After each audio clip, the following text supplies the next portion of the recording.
Okay. So in the last lecture yesterday, we have discussed about the various directives available in the Angular. So what are the different directives available in the Angular?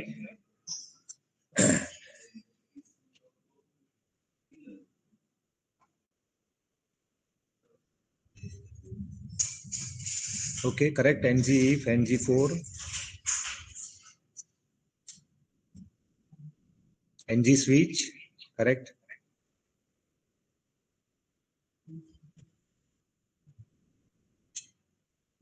So these are the example of structural directives. Okay, mainly in Angular there are three types of directives. These are the examples of structural directives. And what do you mean by structural directive?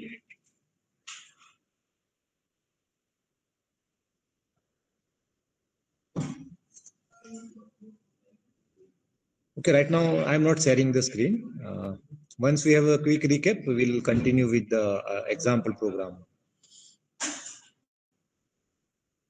Yes, it will affect or modify the HTML structure, or technically it is manipulating the DOM. Okay.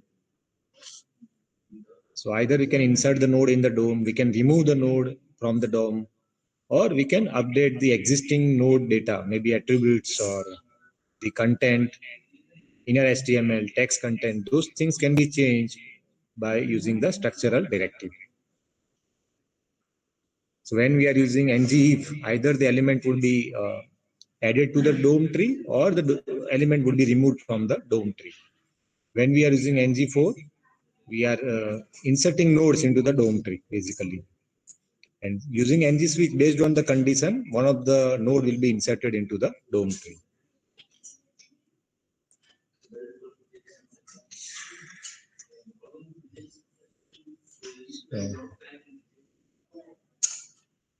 Yeah, component directive is the kind of directive in which you are directly adding the component using the selector of the component. So as we know, every Angular component has the selector part. We can modify via the decorator, okay, ng component. So using that selector, we can dynamically add the component. And basically, when we are adding the component, what we are doing? We are basically adding the respective corresponding view. Okay, so for every component, there is a corresponding view. So that view is we are dynamically adding to our current page. So that is a component directive. And third one is attribute directive. In the attribute directive, we can add the attribute, and using the attribute, we can modify the content of the web page. So using attribute directive, so if we are using component directive, we are using the HTML tag, or either we are using the selector, class selector, or attribute selector, or the element selector. If we are using attribute directive, we can use it as an attribute. We can apply that selector as an attribute to one of the HTML element. And that's why it is called attribute directive. And we also seen how to create pipe and how to use the built-in pipe. So today we'll see all this implementation. Let me open the VS Code.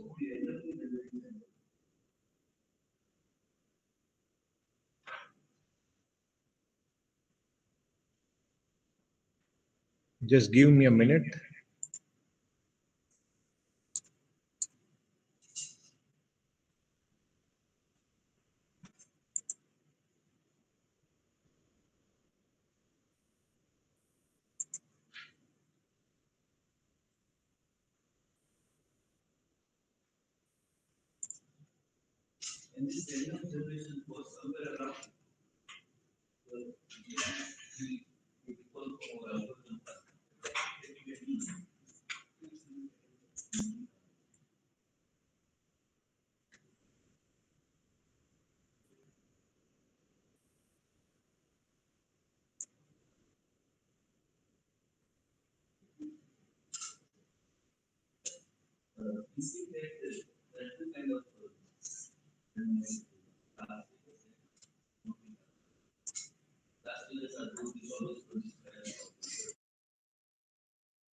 Okay.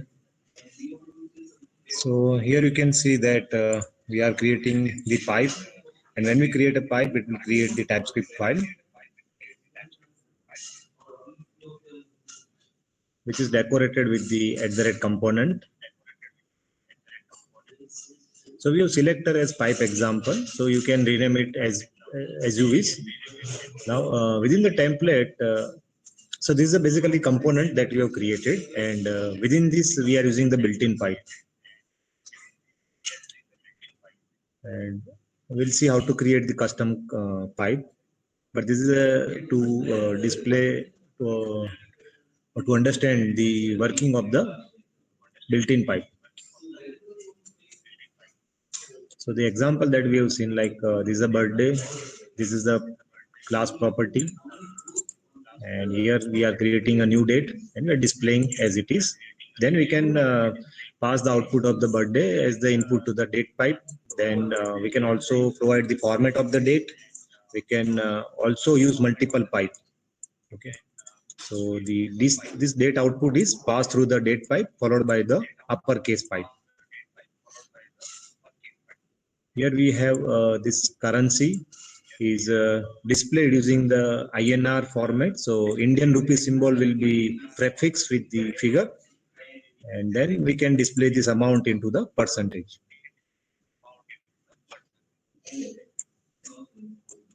So let us see the output. So these are the output. This is the date. We are after using the date pipe. This is the format: date, month, and year format. Then you have uppercase. Here it is. We have this Indian rupee symbol added in front of this amount, then displayed using the percentage, and then this is the slice, I think slice operation. And this is the use of the custom pipe, MyPower. So let us see the use of MyPower.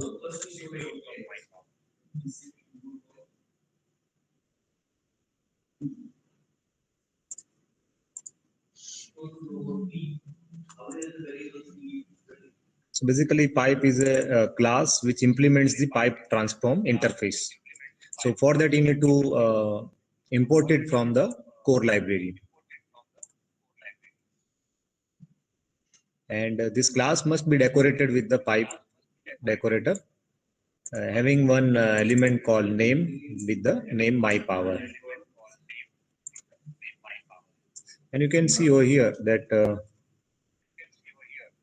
by default it will produce this template, which contains the transform method with any number of arguments. The first argument of type any, then multiple arguments of type any. But right now we are overriding it. The first argument must be the number to which the number should be raised to, and the second is optional exponent part. Okay, this value is nothing but the number onto which we are raising to some power, and here this is the exponent part which is optional. You can see question mark, and this will return a number. So first we'll check whether the exponent is present or not. We can check it via is not a number, and if it is true, then if it is not a number, that means maybe some other value. Either it is not a number, or usually the user is not passing that number, so it would be undefined. In that case, this we are setting the power value or exponent part to be the 1. Otherwise, we raise this value to a given exponent. So this is a simple code for the pipe, and you can see in the output that it is.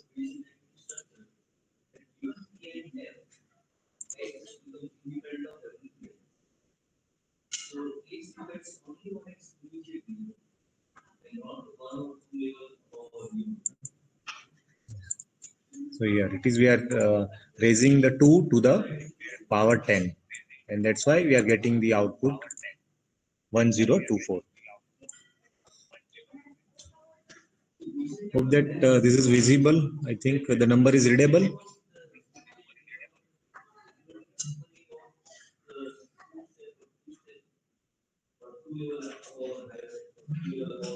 Okay. So there is a question, can we set the default value? Yes, you can set the default value in the parameter.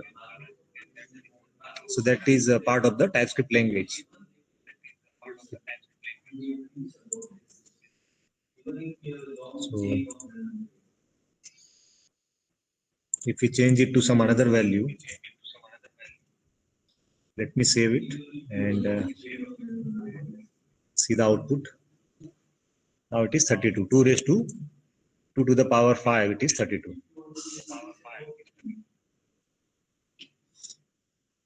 Okay. Next, what was we discussing?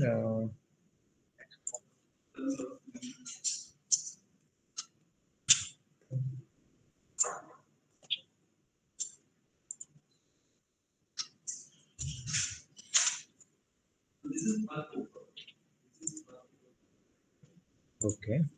The structural directive that we have studied in the last lecture. So, for example, ng, if it is directly true, this h2 tag itself will be visible. So basically, if you want to selectively display the element or not, depending upon this Boolean expression. So here it is hard coded that is true. In the second example, it depends upon the variable is morning. In the third example, this h2 good morning will be displayed or good day will be displayed depending upon this expression.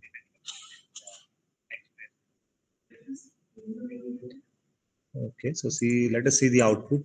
So first it is good morning because it is hard coded true. Second part is also it is good morning because this morning is true. Here we have set it, initialize it to the value true. And in the third case, it is true. We can set it to false, then it should change.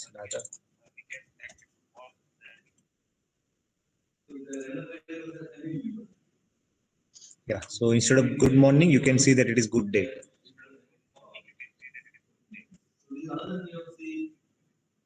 Here also it is good day instead of good morning. And the first good morning is not displayed because of the false value.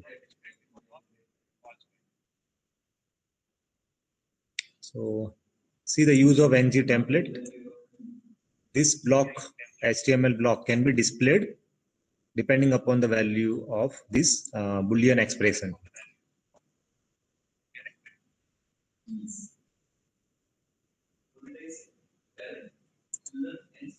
Okay, and this is the use of ng switch. Suppose we have property called color. So let us see what is the value of property color. It is currently set to red. Okay, and so that this switch case would be applicable and this message would be displayed. Okay, you can see that you picked up red. Why? Because the value of the color property is red. If you set it to green, the message should change.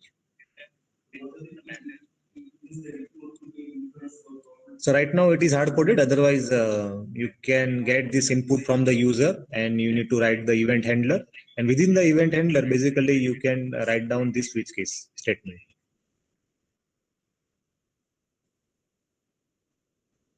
And use of ng4 we have seen. Colors is a array of colors. Okay, you can see. And we are iterating through each element and we are displaying the colors, the element of these colors. So you can see it is, we are getting all the different colors, which are elements of the colors array. Second, in the second example, we are also displaying the indices and we are storing it into the local or alias I, and we are displaying along with the color property. So here we'll see that in front of this color index are visible. So index value 0, 1, 2, 3 is visible. In the third ng for loop, we are checking whether the element is first or not. So basically it's a Boolean value. So if it is the first row, then it would be true. For the other rows, it would be false. So again, let us see the output. You can see that first row it is true, and then the color value. For the remaining rows, it is false. So sometime if you want to highlight the table rows with different styles, then you can use this. Similarly, we have last, then we have odd, even. For example, let me write down a more.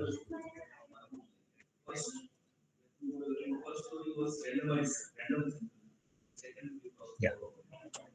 See that here, this is the odd, this is not the odd row, but this is the odd row. This is even row, this is odd row. So again, it is not the odd row. So again, it is a Boolean value. Because indices starts with 0, it is considered to be the even. So remember that 0, 2, 0th row, second row, fourth row, all are considered to be the even row.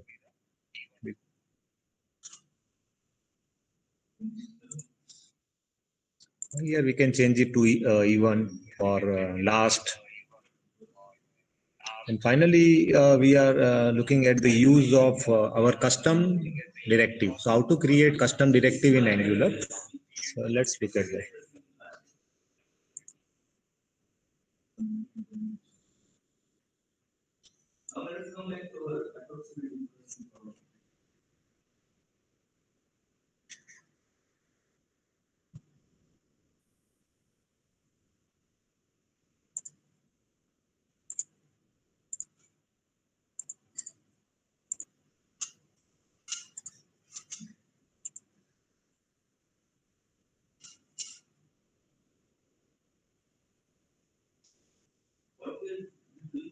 Some of the built-in directive we have seen: ng style, ng class, and ng model.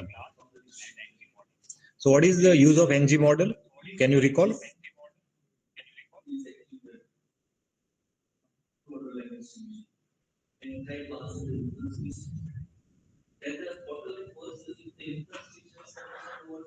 Correct. It is two-way data binding. Okay. And ng style for styling the element, ng class for applying the class to the HTML element. So basically, they are used to listen to and modify the behavior of HTML elements, attributes, properties, and components. And they are applied like we are applying attribute of the HTML element.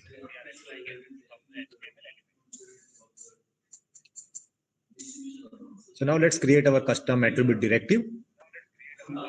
So using Angular CLI utility, we'll write the command ng generate directive followed by the name of the directive.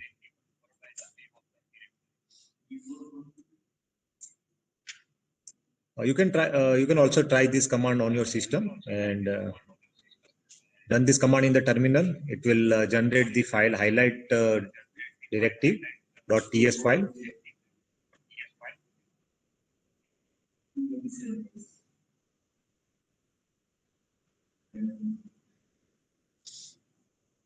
And it will automatically add an entry to our root module. So within the declaration section, wherever all the components, pipe, directives are there, it will add the entry into the root module. In Angular, by default, root module is named as app module. So you can see that within the app module, in the declaration section, we have this highlight directive is part of it. If you're writing the code yourself, then in that case, you have to do it manually. If you're using the Angular CLI utility, it will automatically make an entry of that directive into this app module. Sometime due to error, if it is not being added at runtime, you will get error. So make sure that it is available in the app module. So whenever you are creating your custom component, you are creating custom pipe, you are creating custom directive, make sure that it is available in the declaration section. If it is not working correctly or due to some error, if this entry is not added into the app module section, then you will get runtime error because it doesn't become part of your module, and that's why you cannot access it within the module.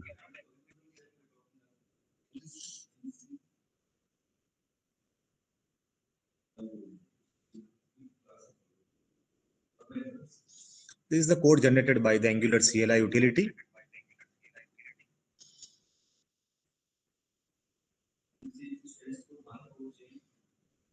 So we have to import the directive from the Angular core package. So basically it's a decorator which is applied to the class, TypeScript class, and then it will be treated as the directive. And for that class, the important section is selector, the name of the directive. Currently, the name given is app highlight. So suppose I want to create a directive which will change the style of the element to which it is being applied. So my objective is to write an attribute directive which will change the style of the element, HTML element.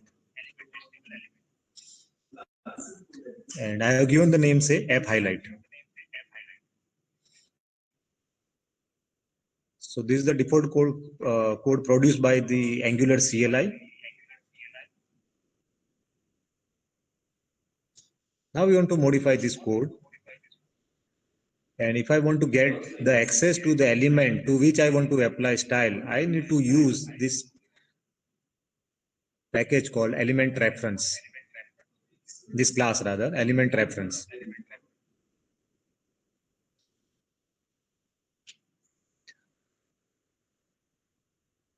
So I am passing the reference of the element reference as part of the constructor. So what does it mean to the Angular?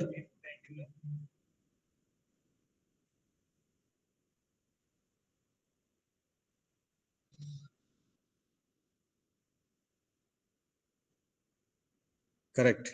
It is dependency injection. So Angular will see that whenever for any class, if there is a parameter that it knows, then it will automatically create an instance of that class and it will pass that reference to that class within the constructor. And now using that object, I can get to the HTML element. So using that object, there is a property called native element. So now it refers to the DOM tree, the node on which we are applying this class. Dot style dot background color to yellow. So this is the very raw or crude way of modifying the styles. But just as a very trivial example to understand the attribute directive, this has been taken. The recommended approach is to go for the CSS classes and apply the CSS classes at runtime. But just for illustration purpose, we are discussing this code, which is very simple code. And through that, you know how to create the custom directive and how to get to access to the HTML element and modify its property.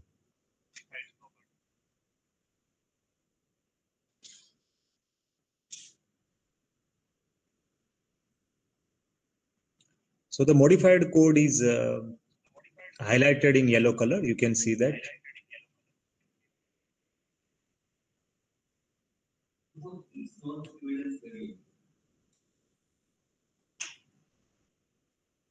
Once it is done, you have to simply apply this attribute to any of the HTML element, and then the output is in front of you. Basically, the background color will change to yellow. So for this H2 tag here, the background color is changed.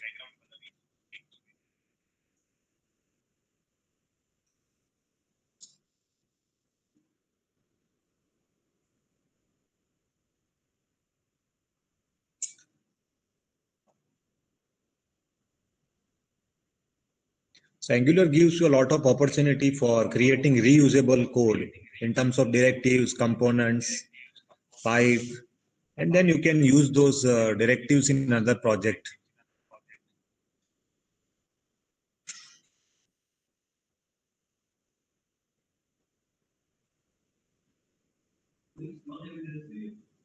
You You can try this example and let me know that it is working on your system. If it is working on your system, just type in say yes in the chat box. It is working. Okay, the Priyank has already tried out and it is working on his system. For Dev, it is also working.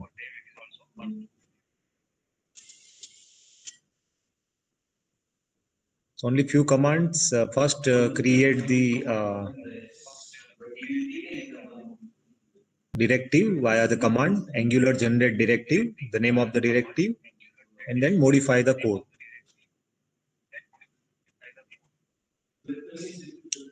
Once the directive is available, you can use it in your component class.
When you are using this built-in classes, make sure that you are importing it from the right package, because there are sometimes the same class belonging to multiple package. So in that case, you must import the that particular class from the right package.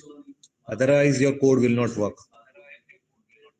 And we'll see such examples in future slides.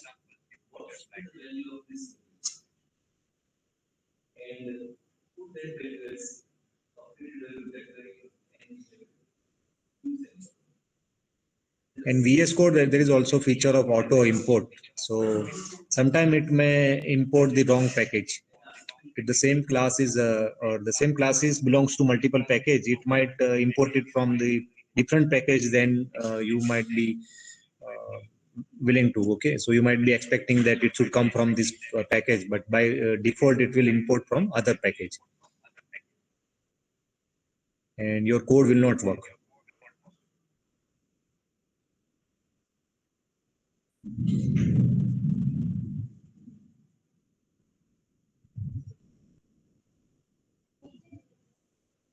If your code is working, just type in the chat box so that I know that your this directive is working on your system.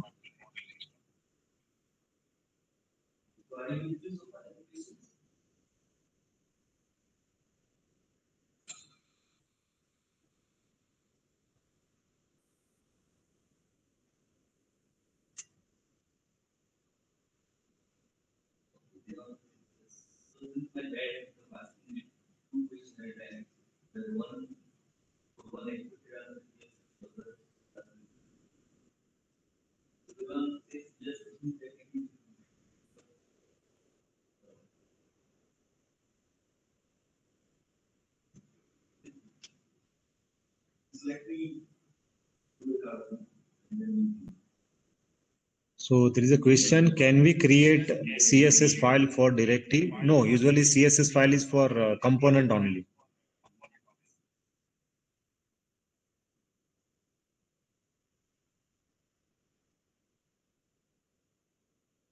So this directive doesn't support template or style URL. Template URL is not supported by the directive.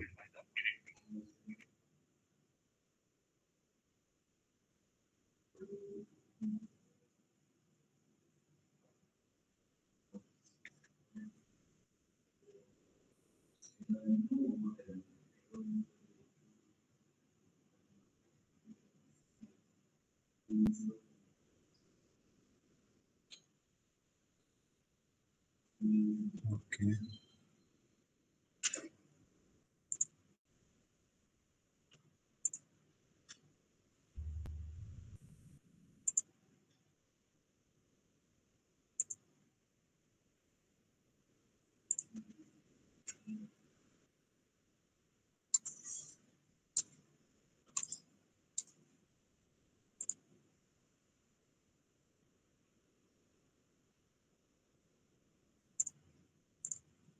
And this is the what we have applied the custom directive.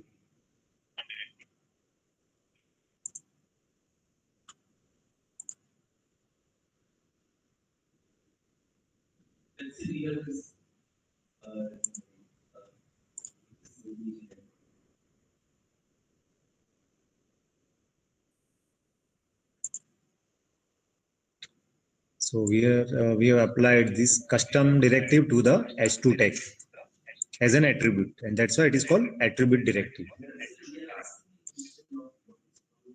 So you can see that basically we are extending the functionality of the HTML. Like using custom component, we can create the new tag in the existing HTML repertoire. Similarly, we can create new attributes.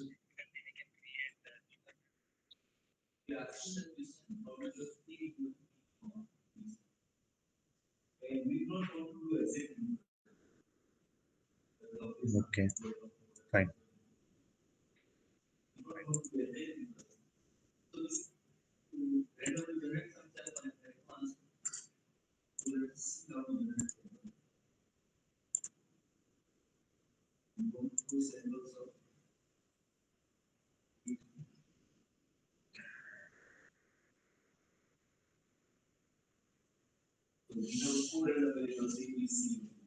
Okay, so far we have seen how to create multiple component and what is the relationship between components?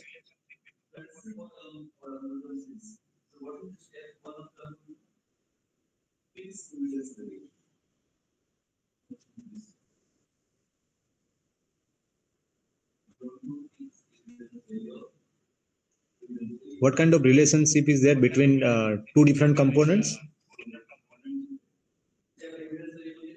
They are either it is parent and child, they may be sibling, or they are at the same level, or there is some ancestor of another component, and those are the relationship.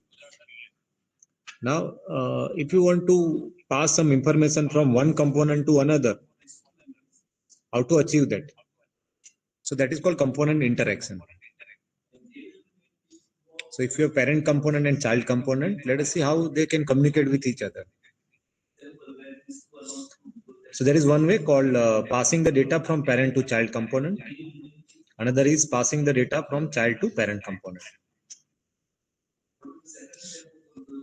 So passing the data or information from parent to child, it is called using @input. Okay, we'll see the example in the next slides. And if you want to pass the data from child to parent, then you can use the @output.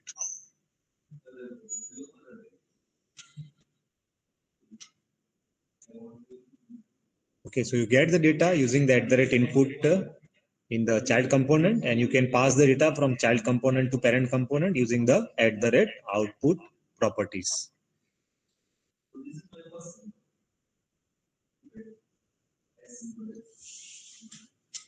So how can we pass the data from parent to child?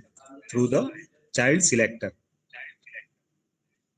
So let us do it. We'll create an example. We'll create a new component, a child component, ng generate component child. You can write this command and create the child component.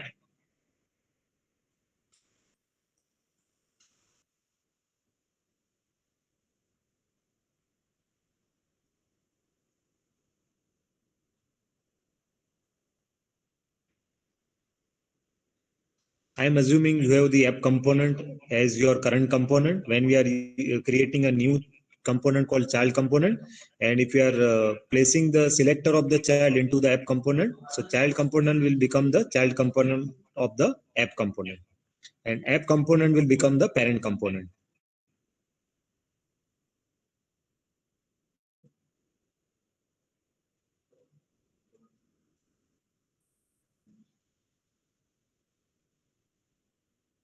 So now let us come back to the important part of the first step.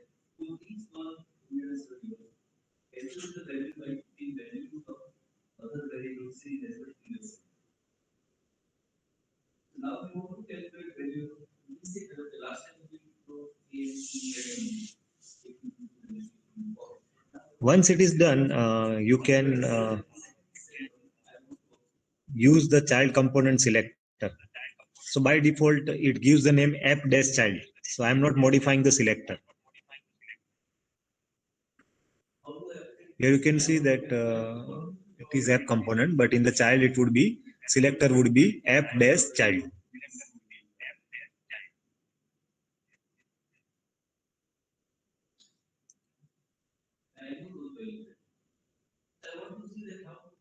And I want to pass the data to the child component. Which data I want to pass? Say name.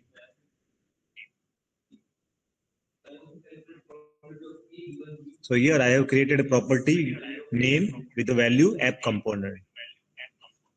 That is the name of the parent component. So that string I want to pass it to the child component.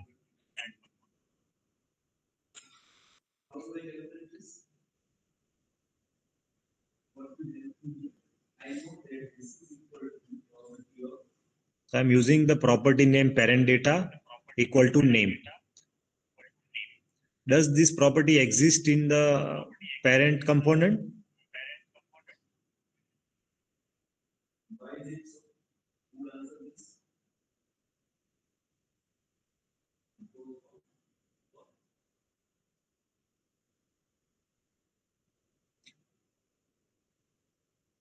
See that this is the parent component.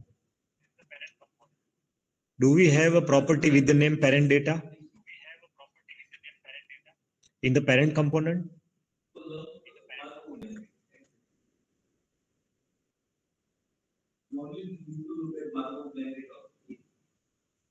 No, it is not in the parent component. So we have to create the property with that name into the child component, and we have to decorate it with the @input decorator.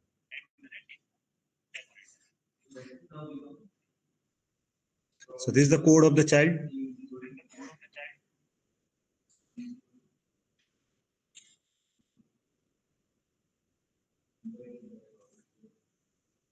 So we are declaring a property with the name parent data into the child component, and it is that property is decorated with the @input directive, or rather decorator.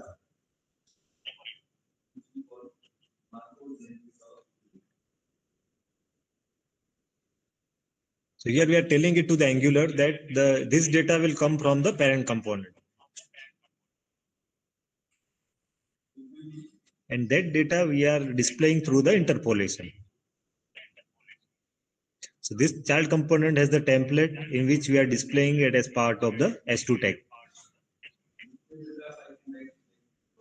So currently there is no value within the child component, but we are expecting this value come from the parent component.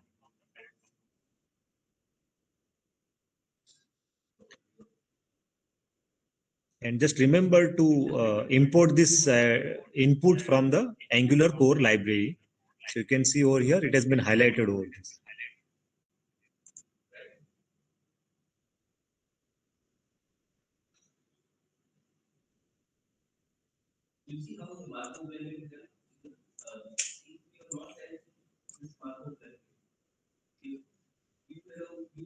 Because we are using this @input, we have to import it. And this property is being used over here. Okay, let me share it again.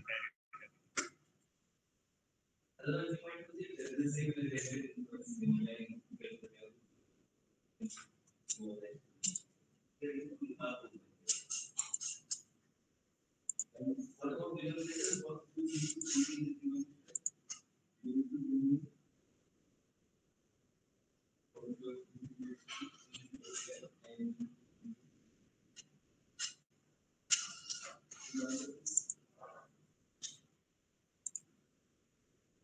that they will do quite good.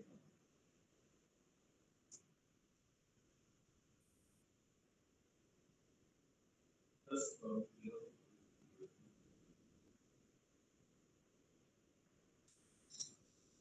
Okay, you are getting an error that parent data has any type.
and we have these values from our answer probability. Probability of B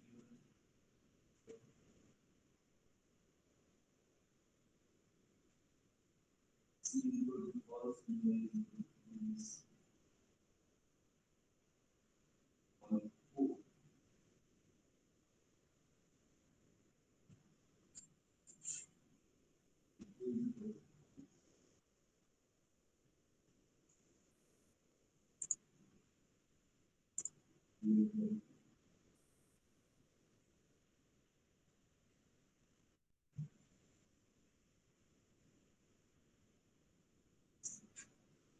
Plus, this is where we false.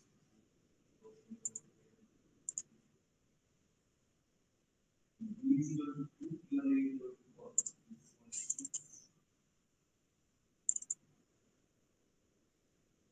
C is equal to false. Because A is equal to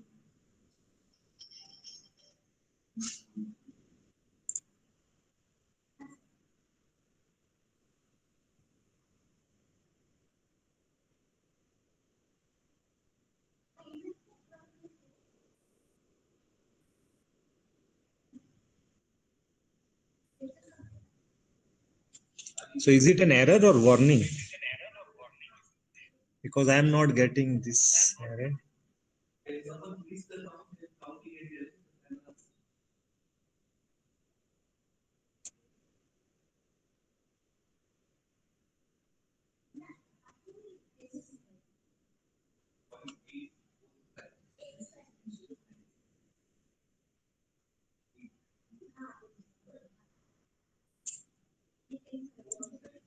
Because here it suggests me that member parents would be implicitly has any type. Okay, maybe in the newer version, it might be more strict because on my system it is working, but it is the previous versions. It is not the latest Angular version.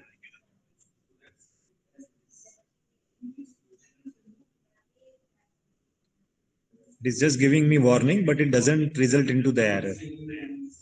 If you have quick fix, so this is our second set. Same as so by just defining the type, if it solves your problem, try it out.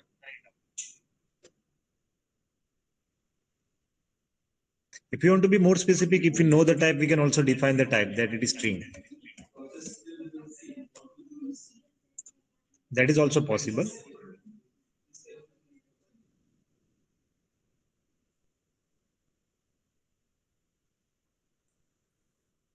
Let me check. Yeah.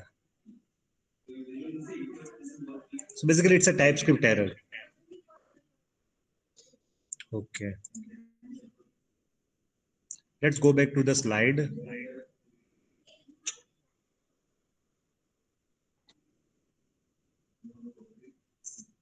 This is the parent component. Within the parent component, we have to declare the variable, say name. This is the class property name with some string value. And we are assigning to the child component property with the name parent data. So basically this name is coming from the parent. And this is the property of the child component. So this is parent and this is child.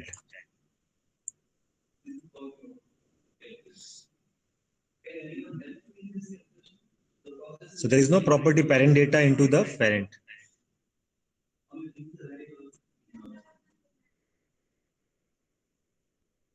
And this is the child component code.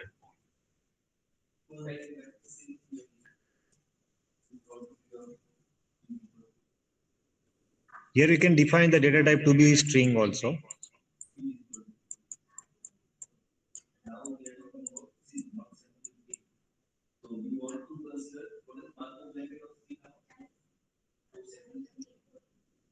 Okay, if it is not working, if you declare type as string, in string you try it with a small s.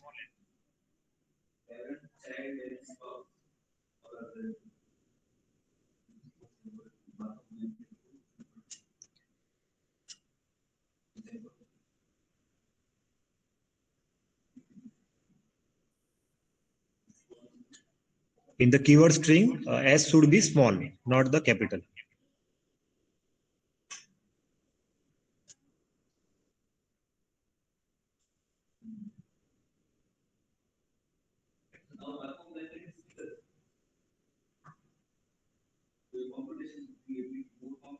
Okay.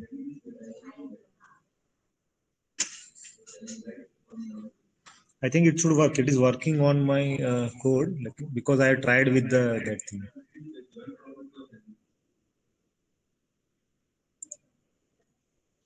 See that.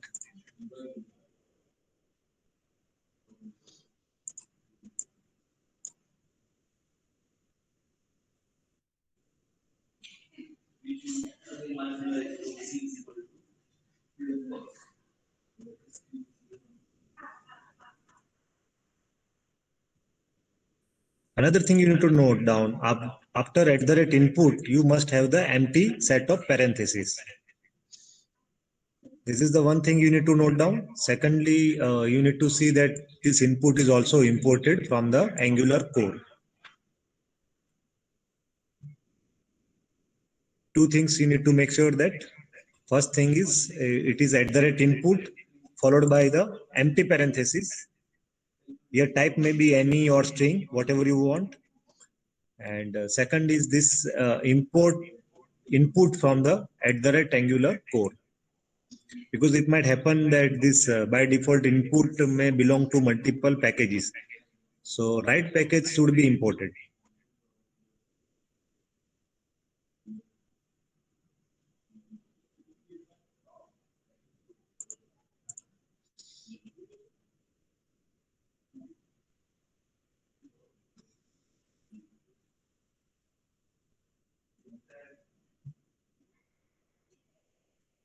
If this example is working on your system, just type in that it is working in the chat box.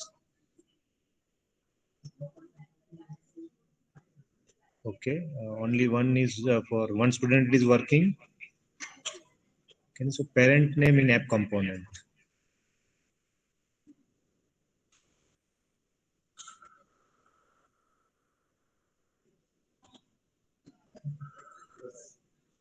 This is the parent component, and this value we are passing.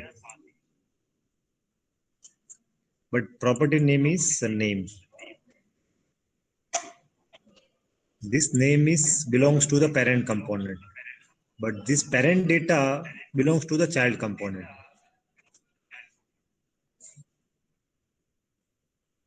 So there is no property with the name parent data into the parent component. So basically, this is a binding of name to the this property, which is the child component's property.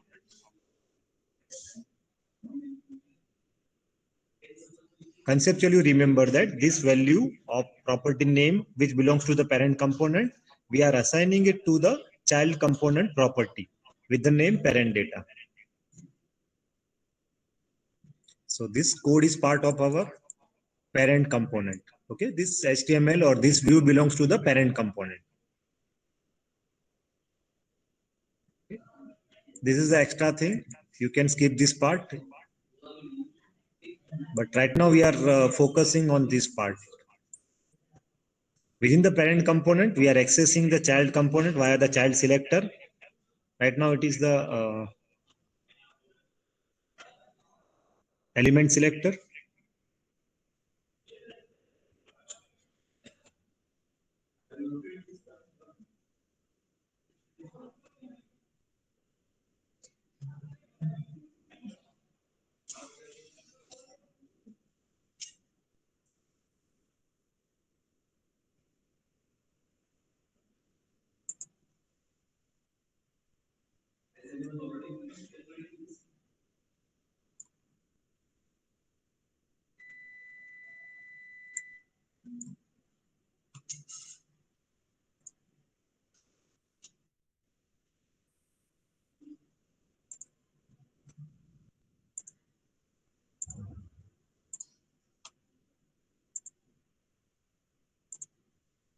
Any answers?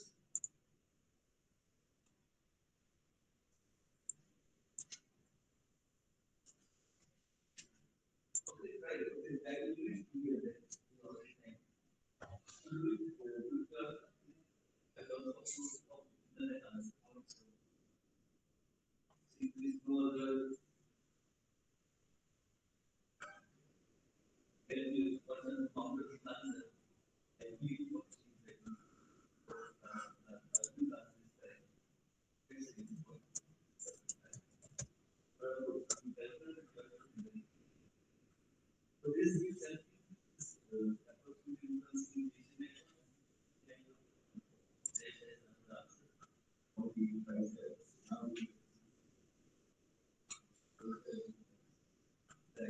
In both cases, the answer is true, right? So, the point is, in both cases, you will get from C equal to.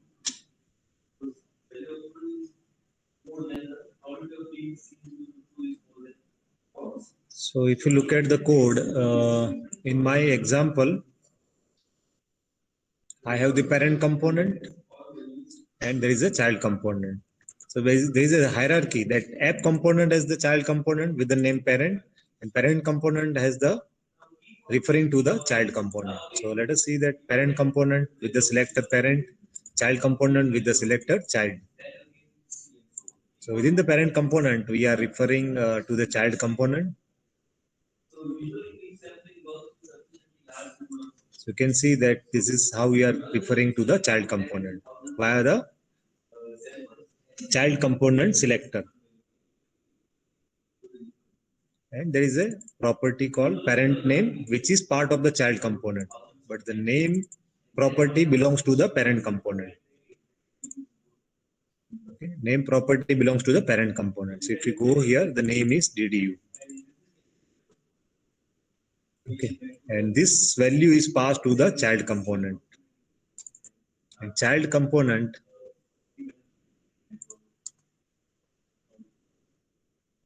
displays this value, parent name. Okay. Child component displays this name, parent name.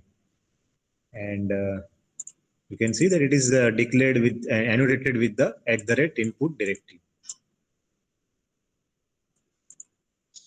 This is the decorator @input.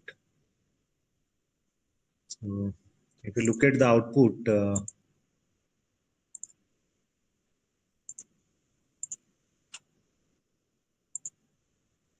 so this is the parent component. So this thing which is in red color, it is coming from parent component.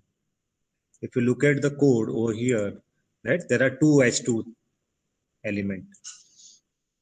So these two lines comes from the parent component. I am the parent component. My name is this. Name is nothing but this property initialized to the string DDU. So from this output, you can see that these two lines comes from the parent. Second two lines come from the child. that I am the child component. My parent is dedu. Now this dedu string is coming from the parent component. Okay. So let us see. Let us look at the code of the child component. First line is simple. It is the child component, and here second line is my parent is this parent name, and this parent name is decorated with the @ input, and it is being passed via this child selector. Okay, so this child selector would be replaced by the view of the child component, but at that time it is also passing the data from the parent to child. Okay, so there are two things happening over here. This child element would be completely replaced by the view of the child component, but before that, this property value is being passed on to the child component. So if there is a spelling mistake, it will not work in your code. Otherwise, it should. I hope that it should work.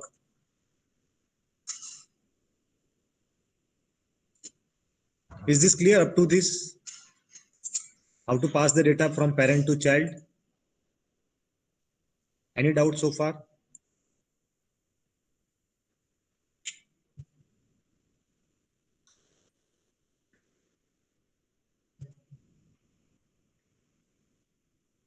Okay, so here what we have to do, basically, if I want to pass the data from parent to child, so in any component, you can access the child components view via calling its selector. So if selector is defined, maybe using class selector, element selector, or attribute selector. So in this case, the child component is declared via its this element selector. So within the parent, app component is our parent component. Within its view, we are accessing the child component. So this line, welcome to this title, is coming from the parent. And here, within the parent components view, we are accessing the child components view. So basically, this is nothing but combining multiple view or joining multiple view. Hope that you might have solved jigsaw puzzle. So what you are putting the different pieces together.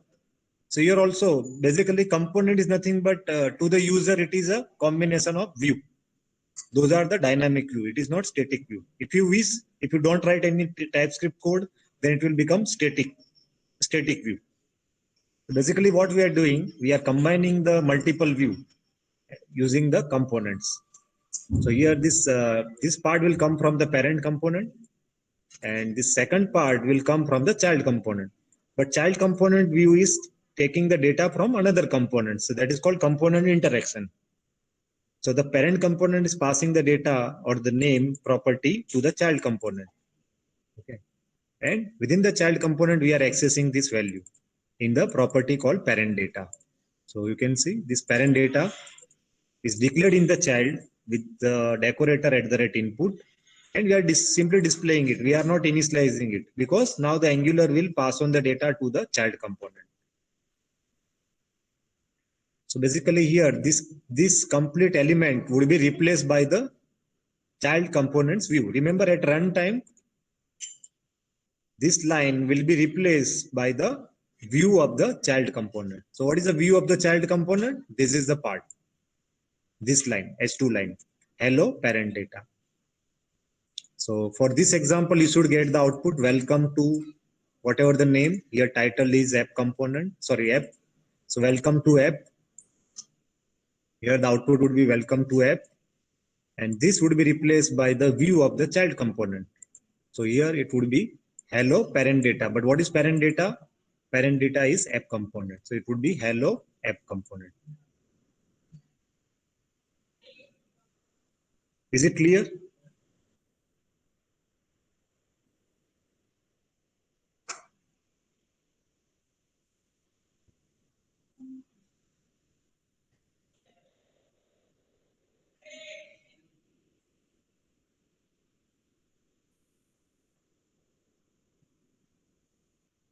So there is an error. Template URL hello from child parent is this.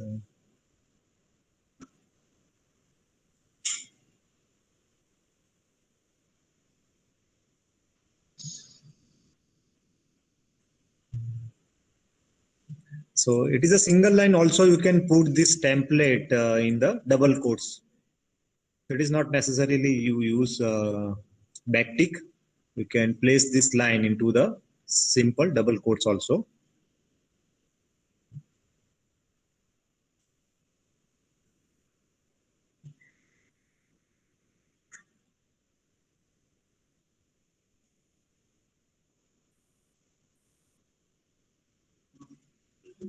Okay, right.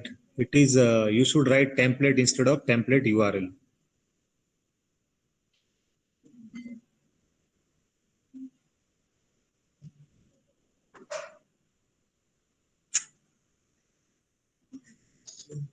Okay, should we move on to the next example?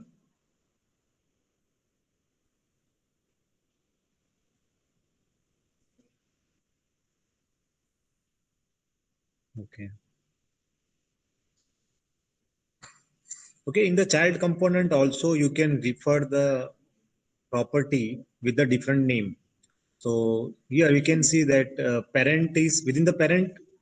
We are referring this property of the child component as parent data, but within the child component we can refer it by the different name. For example, we are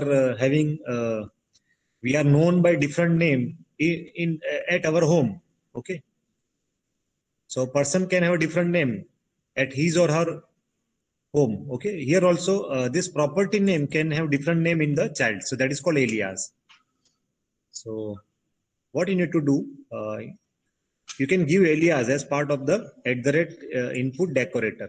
Okay, so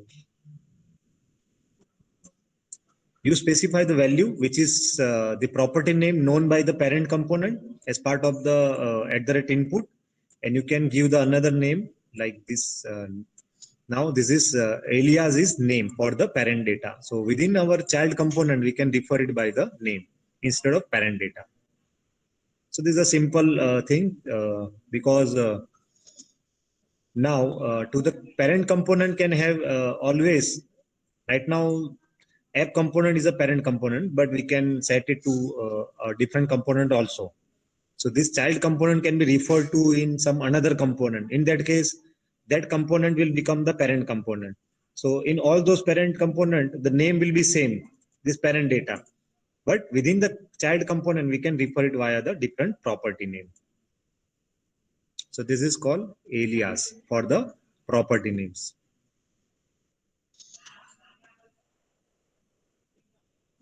Okay.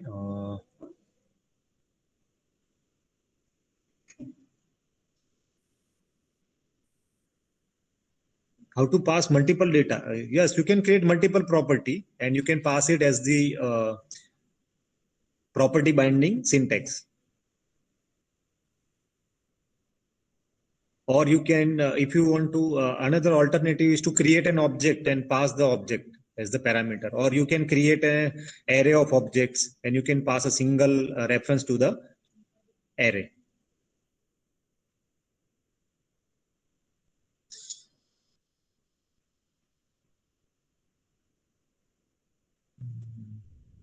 Okay, now we'll look at the data flow from child to parent.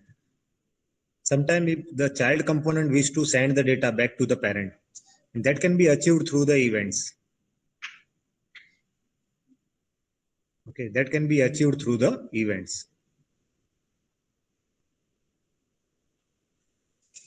So let's modify the child component code.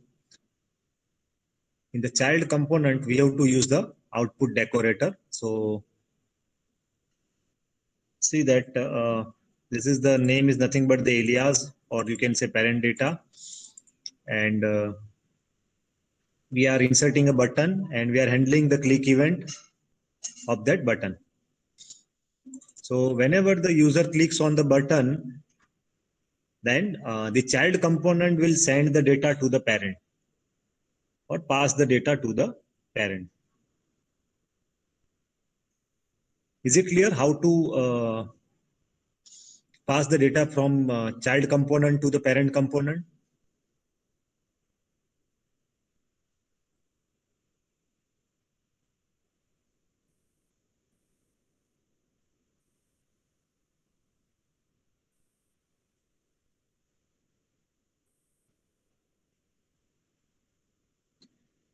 whenever an event occurs, the child component will pass the data to the parent.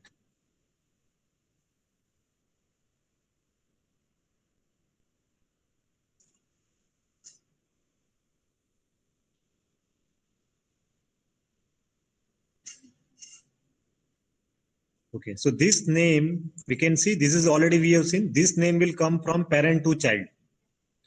This property value will come from parent to child. It is not being initialized or modified in the child component. It is directly coming from the parent component through the input.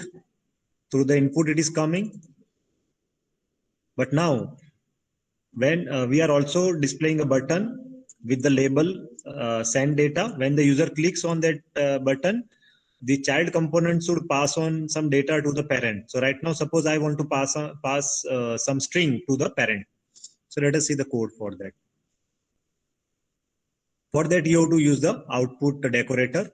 And once again, you have to import it from the Angular core package, Angular/core package. So, and third one, we have to use the class event emitter. And once again, note down that this class must be imported from the Angular core, because the default way of auto importing of the VS Code might be importing it from the events package. And then your code will not work, because the same class belongs to, or the same name belongs to different namespace. And that's why I have specifically highlighted this line. I have striken out this line to show that don't import this class from the events package, because by default this VS Code will import it from the events package. So that's why I'm emphasizing on this thing, that you import this event emitter class from the Angular/core package. Secondly, the property that you want to share it to the parent, say name is child event. So you create as an event emitter object and prefix it with the @output decorator. So what we have seen, when the user clicks on this button send data, so this fire event method will be invoked, because we have, it is event handling, click event handling. And for that, what we are doing, using this event emitter object, there is a method called emit. So this method will send the data to the parent. So which data we want to pass? Right now it is hard coded, say a message from child component. And this should be received by the parent component.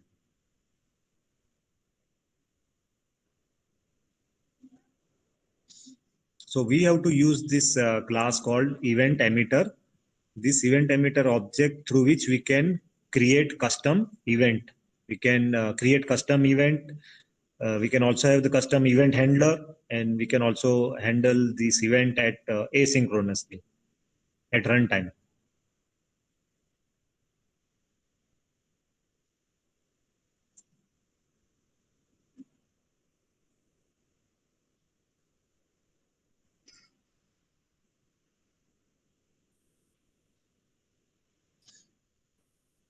Up to this, it is clear what is child, how to modify the child component code. Any doubt in this slide?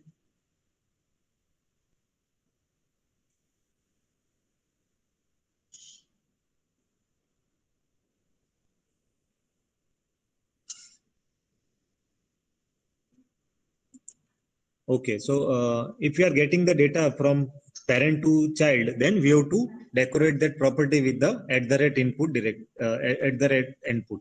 But if we wish to send the data from child to a parent, then we have to use the @output.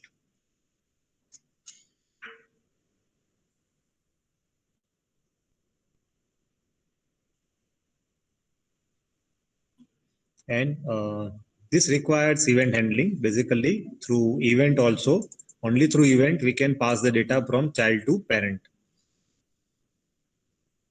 So whenever user clicks on the button, say send data, then that event will fire. This is a custom event, fire event. As part of its code, basically we are using this event emitter object. and there is a method called emit. Using this emit method, we are triggering our custom events. For example, click is the built-in event. This will be triggered whenever user clicks on the button. But this event will be triggered when the user clicks the button.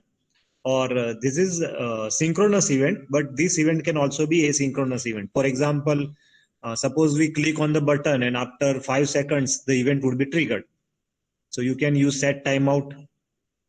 Using that, you can invoke that callback function after say 5 seconds. I hope that you know that set timeout and set interval in JavaScript.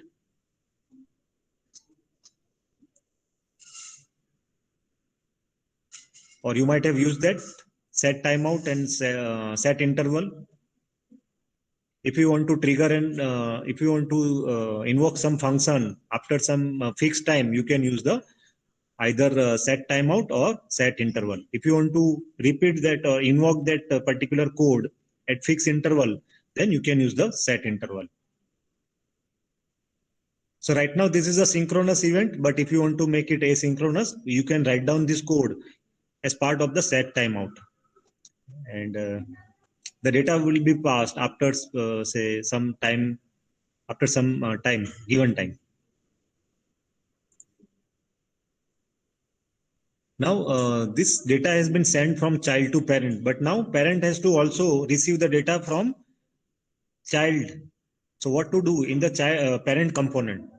How to handle it within the parent component? So for every event, there is a corresponding event handler. This is a simple concept. For every event, there is a corresponding event handler. So for example, for button click, the event handler is our custom code. Okay. This is the method which belongs to the component class. So this is the event handler for the click event. But what will happen if there is an event generated from the child? How to handle it within the parent? So now the parent should be ready to receive any data from the child whenever the child is triggering the event. Okay, so now we'll look at the code in the parent, how to modify the code in the parent component. So within the parent component, we have to write down the event. Okay, so now this child event is the event that we have defined within the child component. So this event will be triggered by the child component at runtime. So we are handling that event. And when that event is triggered, our custom code, our custom event handler will be invoked. And we are having this event object along with the event object. Okay. So can you answer what is this? What will be the value of this event object?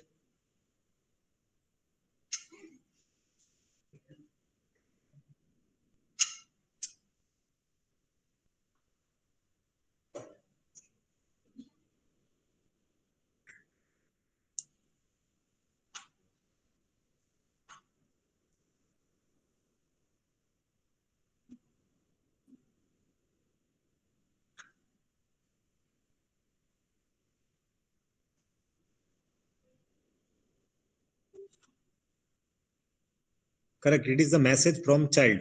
Okay. So this event object would be nothing. It would be nothing but what is being passed over here. Okay. When we invoke this emit method, then whatever is being passed over here will be nothing but the event object value. So here this dollar event would be initialized to that string message. Correct.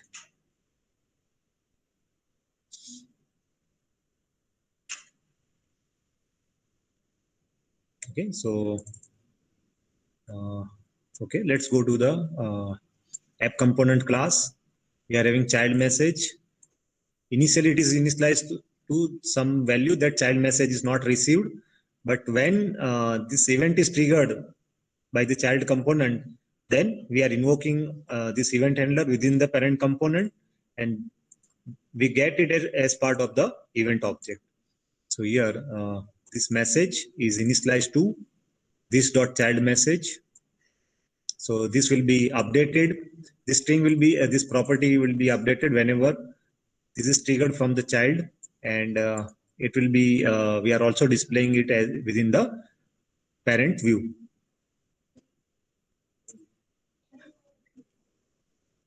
Is it clear now? What's going on?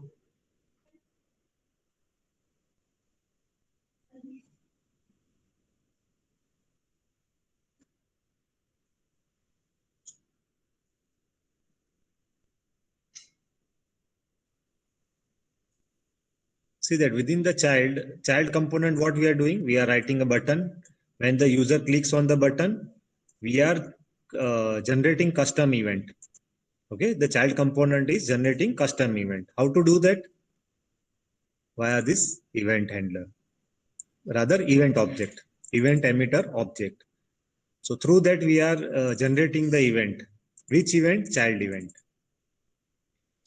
And now the parent is waiting or handling this event. So within the parent code, we are handling via this child event, like a normal, but this is not the built-in event. This is the user-defined event, rather custom event. When this event is triggered, we are within the parent, this code will run. Basically, this function will run and will get the message as part of the parameter. Okay, as part of the parameter. So basically, we are either you can log that message into the console, or you can display it onto the screen via interpolation. So right now I'm using the interpolation. So this is this initially when the parent is running, it will display the message that child message not received, because that is the initial value of this property. So here we are using the interpolation. So the initial value will be displayed, that child message not received, but if the user is clicking on the button, then the event will be triggered, and now this message would be updated. Okay, let's go to the code.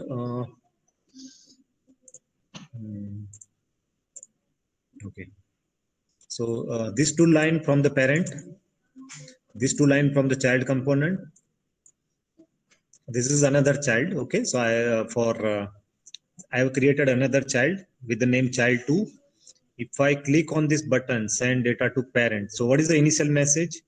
No message from the child component. Okay, no message from the child component. But if I click on this button, now see the message has been changed to hello from child2. Okay, so the event is triggered. The parent is waiting for that event. When that event is triggered, the custom event handler written in the parent will be invoked, and it is getting the data from the child using the event object.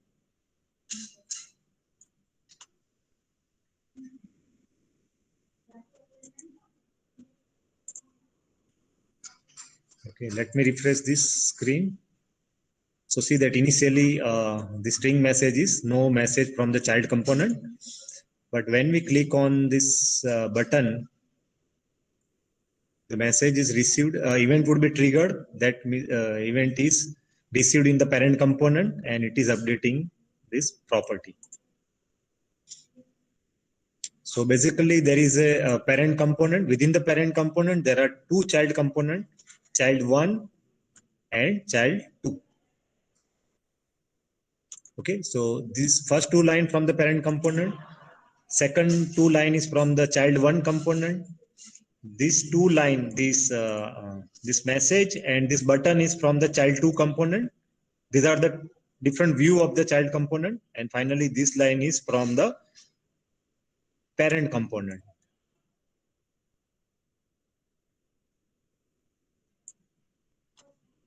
Is it clear now? Let's look at the code for the child2.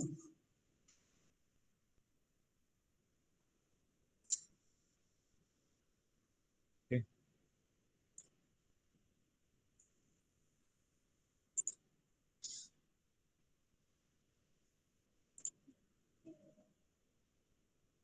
So see that in the child2 there is a message I am child2 component, and there is a button with the label send data to parent. And when the button is clicked, within the send data will be called, and we are using this child event emitter object we are emitting this message hello from child 2. So it is not necessarily this can be string, it can be object, array, anything you want to pass to the parent component. And within the parent component, we are getting it as part of the event object.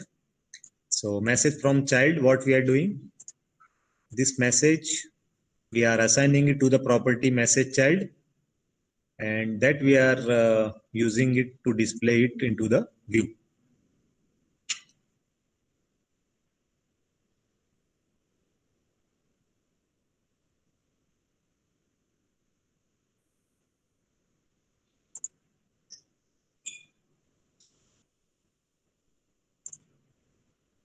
Now, is it clear?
Again, these are TypeScript related error messages. You can give the type to the properties. Maybe in the newer TypeScript compiler, it is more stricter than the previous version. So all these warning messages are now converted into the error messages.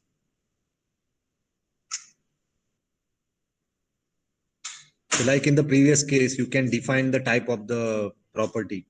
So if you know that the event object is of type string, you specify the type to be the string. If you know that event object is of type some object, so you can either use the anonymous object or you can define the class type.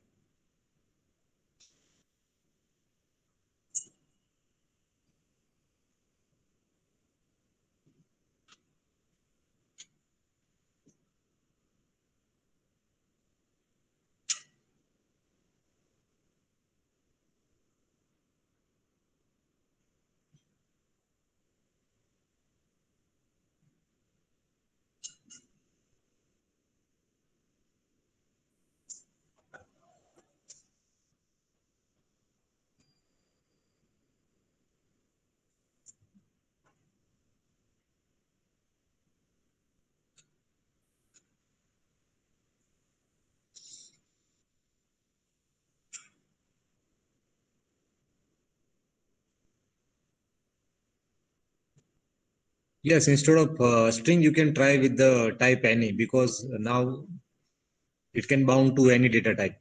If the data type initialized with the type any, then it can bound to any value, any type of value. String, boolean, number.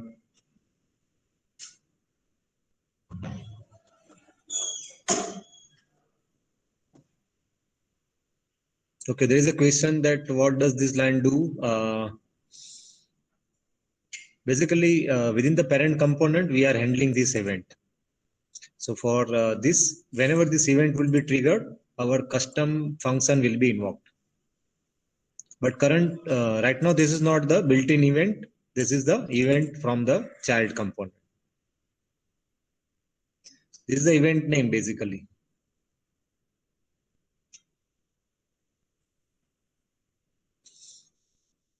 Like normally we do, say here, this click event. So whenever user clicks on the button, our method fire event will be executed. So here also, the only difference is this is the custom event. That is the main difference. And we can create custom event via the this class, event emitter class. So this is a very useful class. Whenever we are creating our custom event, we have to create an object of the event emitter. And we can trigger the event by the method emit.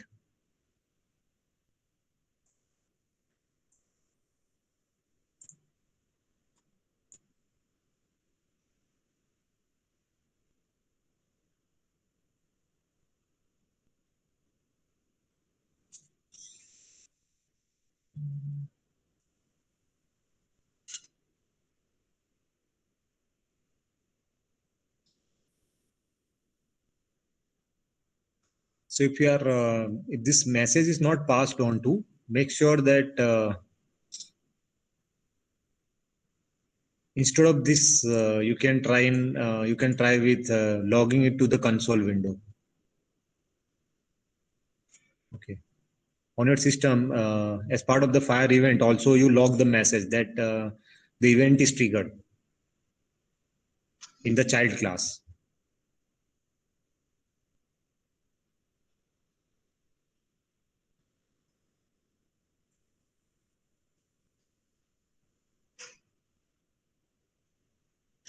Normally, this like for debugging. Normally, we write printf. So here we write console.log. So here we can write down console.log.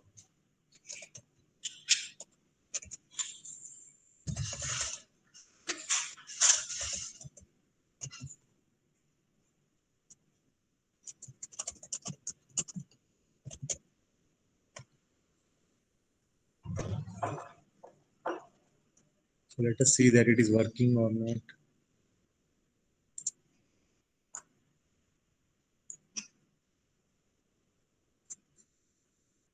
So when I click on the button, you can see that the message is logged onto the browser console window that event triggered from the child component. So you have to debug step by step whether it is coming from the child. Then secondly, you have to check whether it is received within the parent component or not.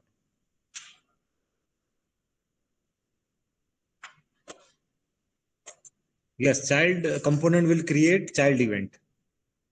And so here we are declaring child event of type event emitter. And once again, you check your code that event emitter is imported from the Angular core. Make sure that by default, it will be imported from the events package. So you remove it and manually write it down that event emitter class is imported from the Angular core package. So please check your code, the child component class, that this event emitter class is imported from the Angular core package. These are the common cause of the error. Either you get the compile time error or you don't get any error. That means you are not using the right class.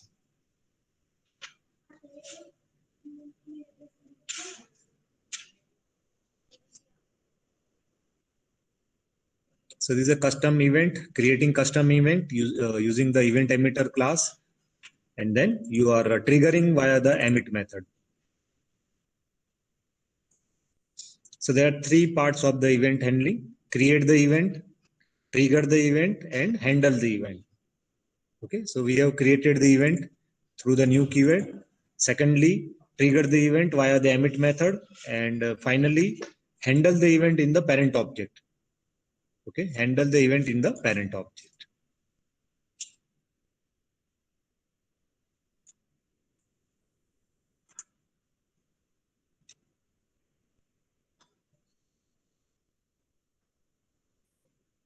And it should be dollar event. If you miss this dollar symbol, then also it will not work.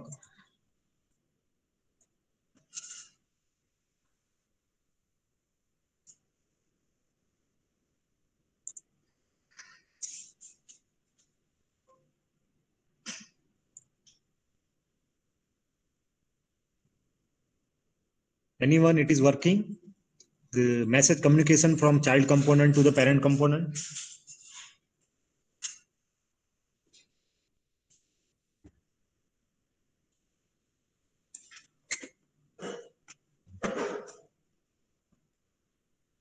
Okay. What about others?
MCV करते हैं ऊपर बढ़िया ऊपर करते हैं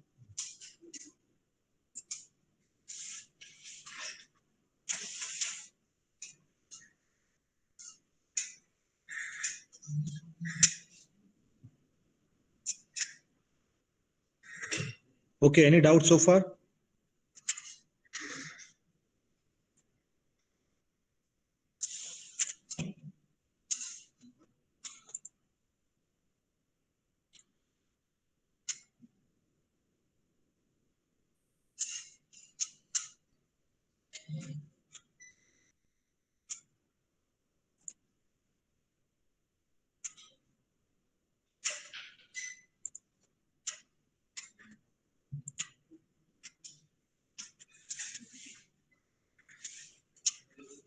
Okay, so let's move on to the next topic.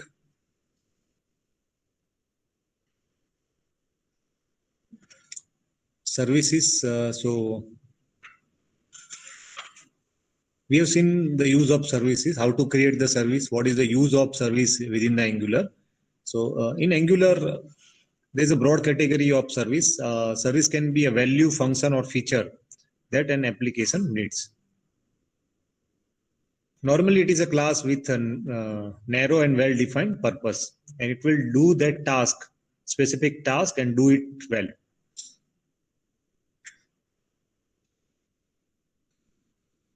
So, what is the purpose of the service? The service are required to share information among different classes that don't know about each other.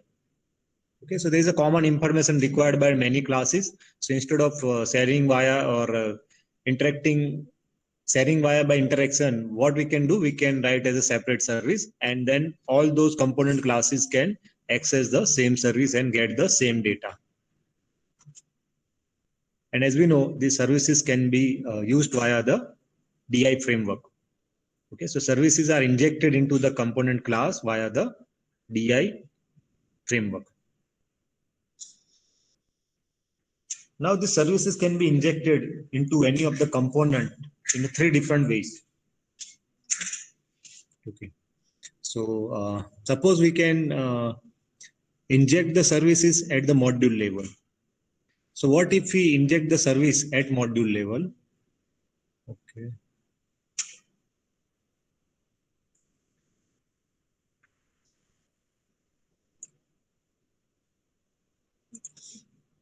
Okay. If we inject the service at the module level, then that service is available to the all the components into the tree hierarchy, into the component hierarchy.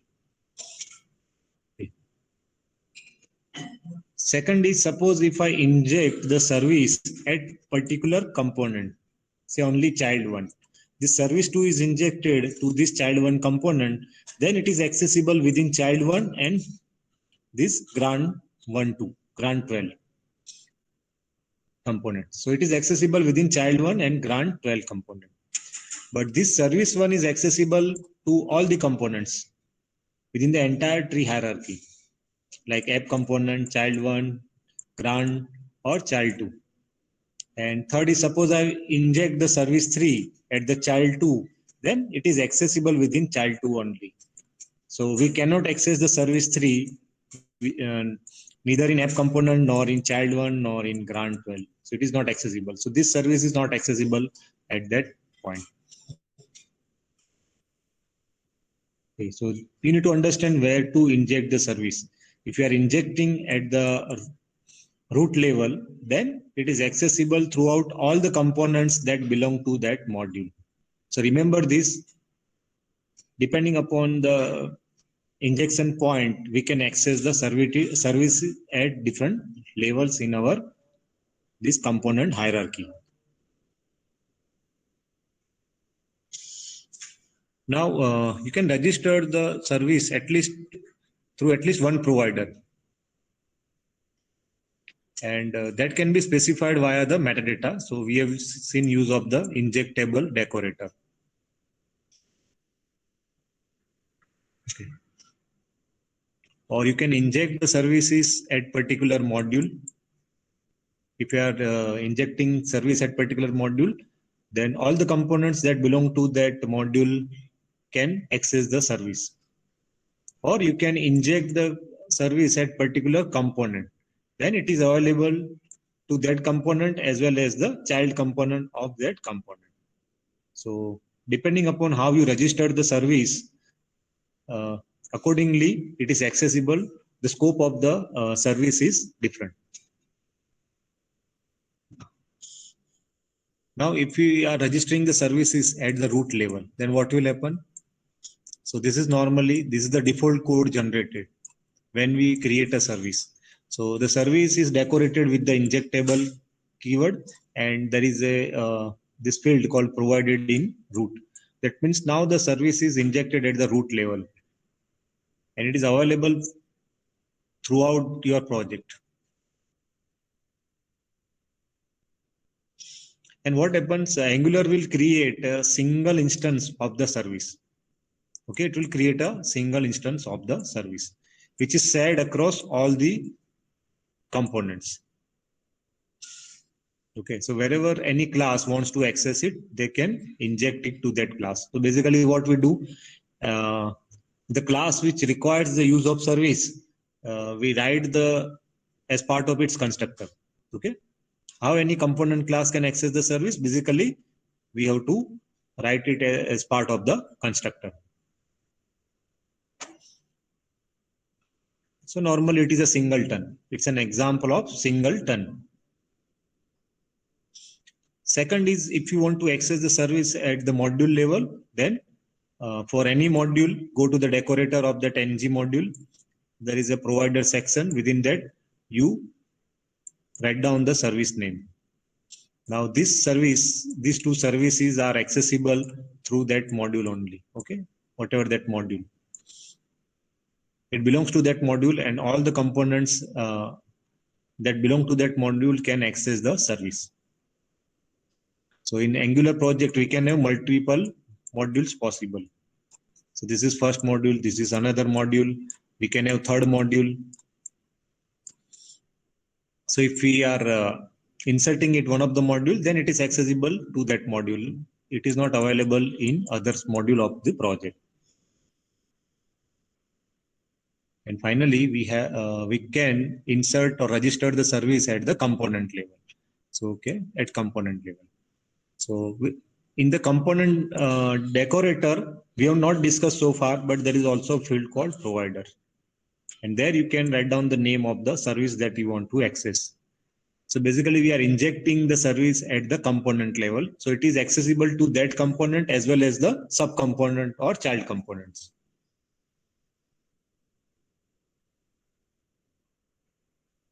So when we inject the service in this way, the Angular will create the instance of the new service every time new instance of that components gets created. So this is the component. Okay, here below we have the component class. So whenever the instance of that components class gets created, the instance of the service will also be created. Okay. So a new instance of the service will be created every time a new instance of that component class gets created.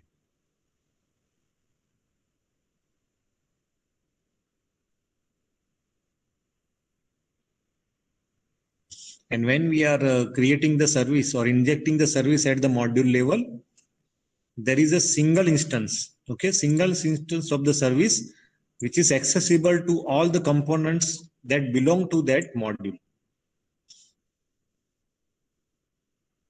Okay, so if there are multiple components belonging to that module, all of them use the single instance, single shared instance of that service. If you are injecting at the component level, then for every component instance, the service will be created. A new instance of the service will be created.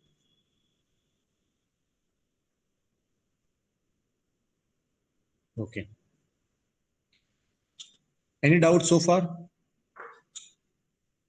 Just let me know. The three ways of using the service.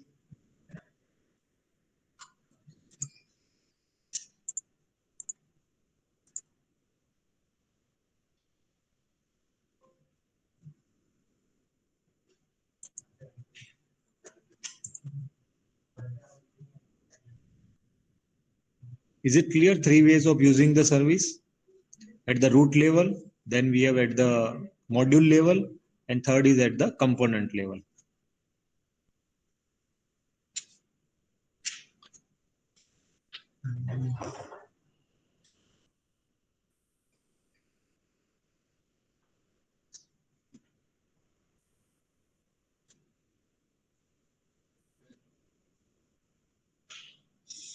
Okay, fine.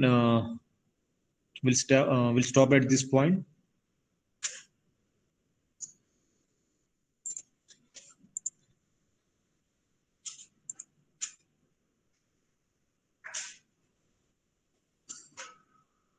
You can go to the Angular official website and go through this set of examples.